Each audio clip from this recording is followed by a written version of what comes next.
ko, responsable kayo kasi polisiya nyo yon. Kumbaga, tatak Duterte. Dahil polisiya nyo rin yan, tama ba? Sa Davao, nung nasa Davao pa kayo. Tama ba na tawagin po itong Davao model or Davao style, Mr. Chair? I cannot control the semantics. Mr. Chair, yes or no? of the law. Davao style.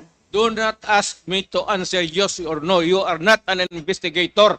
Mr. Chair, tayo po ay nasa investigasyon kasalukuyan, Yes, Mr. but you Chair. are not an investigator. Why are you asking me to answer Mr. yes Chair, or no? tinatanong ko lang naman. Chair, point of Session order. suspended.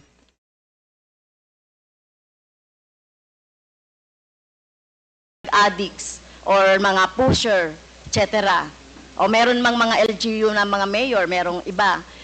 Kaya lang, yung pinanggagalingan po ng droga, meron po ba, Mr. Chair? Meron, ma'am. Marami doon nasa dagat, harap ng Davao. Yung iba naman dyan sa Mount Apo. Can you elaborate on that? Anong dagat at anong tapok? Tinapon ko. Sino po yung mga tinapon ninyo na mga drug lord at smuggler at malalaking fish sa droga? Hindi ko na tinanong bakit pa ako magtanong. Basta pag nahuli, drug lord, I take over, lagay ko sa bangka, pagdating doon sa dulo, talian ko yung kamay pati paa, tapos itapon ko. Okay. So, dapat po magbanggit kayo. At alam ko po, Mr. Chair, si Mr. Duterte ay isang lawyer. At alam ninyo yung due process. At alam nyo ba paano pahalagahan ang buhay? Whether yan po ay talamak na kriminal o wala ng pag-asa sa buhay or whatever, kung nahuli, dapat ay binigyan ng due process, ikinulo, inahawa ng cases, kinulong, at hindi agad-agad ng pinapatay na katulad ng ginagawa ninyo, Mr. Chair, ni Mr. Duterte. Ginagawa ni Mr. Duterte yung sa sinabi niya. Ma'am, ang preso kasi ma'am sa amin is only good for 40, 50. Eh, minsan umaabot na kasi ng 80, 100. No wonder, 30,000 or less ang namatay sa panahon ninyo. Sa halip na gawin ninyo ay i-rehabilitate, bigyan ng trabaho, pero ang ginawa ninyo sa mga pulis, utusang patayin ang mga biktima ng droga. Tama po ba yun, Mr. Wala Chair? kasi akong trabaho maibigay sa kanila ma'am hanggang ngayon. It remains to be a problem. What you're mounting is still the same problem that we have had for all these years. Apology. I go to hell, so be it. Mr. Chair, hearing that, ibig sabihin po ba ay willing ang dating Pangulo na isubject yung sarili sa investigation and all processes na gagawin ng ICC in relation dun sa kanyang war on drugs? Bigyan mo ako ng pera, ako nang punta ng ICC doon. Ako na mismo magpa-imbestiga doon. Ang tagal nila. Hurry up! Kasi baka matanda na ako, mamatay ako.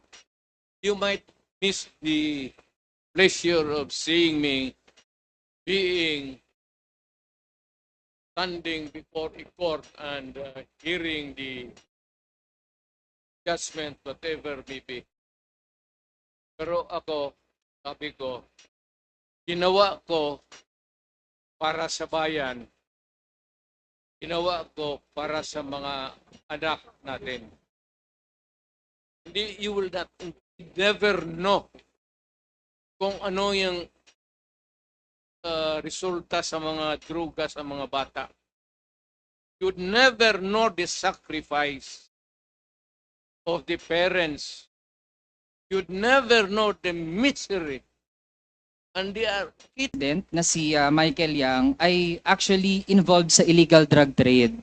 So gusto po nating matanong kasi ang postura po ng dating Pangulo ay staunch enemy of illegal drugs. Pero malalaman natin, Mr. Chair, na ganun pala ang ilan sa mga aktibidad ng kanyang economic advisor. So gusto po nating malaman, alam din po ba yon ng dating Pangulo na mismong economic advisor niya ay involved sa illegal drug trade? Are you really sure? We had lots of evidence po dito sa Well, hearings sa Kamara. Produce one now. The records of the House of Representatives can suffice. He's going around until now and making friends with everybody. Lahat ng mayor yan dinedicate. Ganon ang mga in-check. Lahat ng businessmen sa China, mainland China, pag nagdegosyo, nagdidikit yan ng mga politiko, especially the mayor. Hindi ako namimili kasi lulo ko in-check eh. So, ano bang problema ko kung maglapit yan dito, puro kriminal? Eh, ipag-inuman ako ng kriminal. Pagkatapos niyan, barilin ko. Ano ang problema sa akin yan? Pakainin ko, tapos pagbusog na, lasingin ko. Tapos, tatapon ko. Kaso Mr. Chair, hindi lang po Pero yun lang- kainuman. Mismo, lang ang presidential economic advisor, Yeah. ganun pala ang ginagawa. So it seems like parang naging mafia po ang gobyerno natin nung nakarang administrasyon. And with that, I end my interpellation, Mr. Chair. Thank Mr. you. Chair, kung buhay pa yan, ibig sabihin, hindi yan durugista. Hindi ko itataya yung pagkatao ko. Mayor, Mention the words, I have done this before. Why would I not do? So, nafe-feel ko po, sir, that you are justified in doing so. Basta sa tingin nyo, corrupt. sir, Hindi po ba? hyperbole. So, Mr. Hindi Chair, papayag ang piloto niya, sir. ikaw, ganun po, ganun Mr. Chair. So if you feel just justified in doing it, can you please name to us the victim? Sino po yung tinapon ninyo sa helicopter?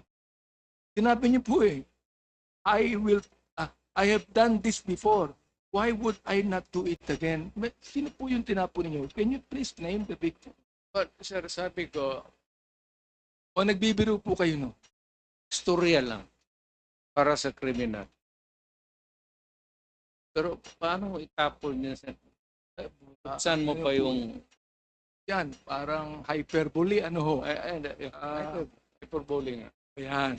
So you were in a power to create that position. I'll just go back to your statement po, no, Mr. President.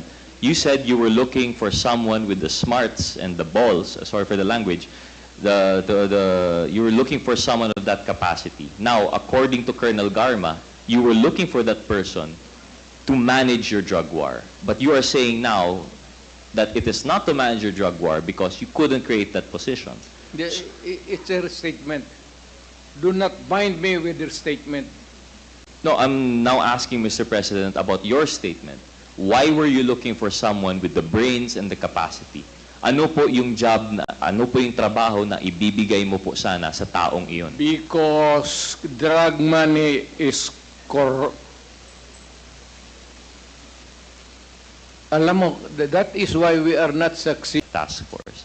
When Lieutenant Garma was, Colonel Garma was able to give specific details about your call to her, about your meeting, in relation to finding a person to manage your drug war, in the person of Colonel Leonardo.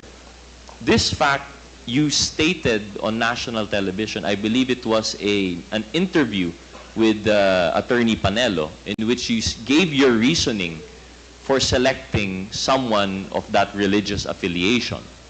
So, how can you say now, Mr. President, na hindi totoo yung affidavit ni Garma when there are bits and pieces of facts there that you yourself corroborated? Bits and pieces naman kaya.